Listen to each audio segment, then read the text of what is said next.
Hello and welcome to Accelerator Pedals.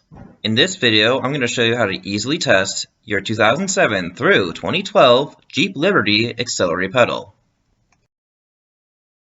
This is the power supply.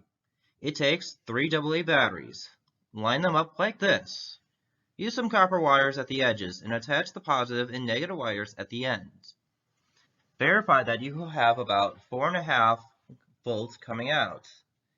That is close enough for testing to the 5-volt system in your car.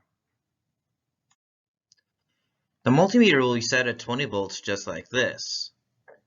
Then the positive from the battery and the multimeter will connect up to this first pin just like in the image. The negative from the multimeter will connect up to the second pin and the battery will connect up to the third pin.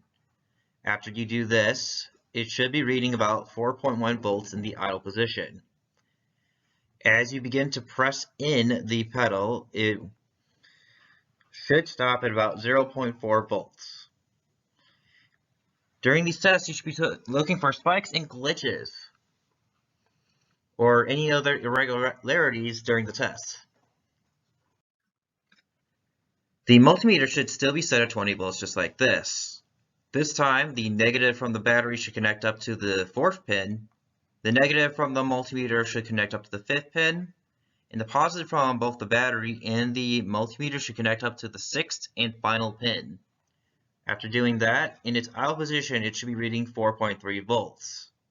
And as you press down on the pedal, it should stop at 2.4 volts. Again, you are looking for spikes and glitches during these tests to make sure that nothing is wrong with your pedal. So in this example, you can see that we are pressing down on it slowly and letting it rise up.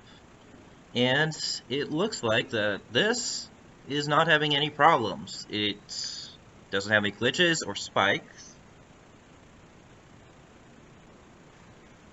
If your pedal has a spike or glitch, time to replace it. Our website shows when we have them in stock. We ship them from Ohio and we'll send it out right away.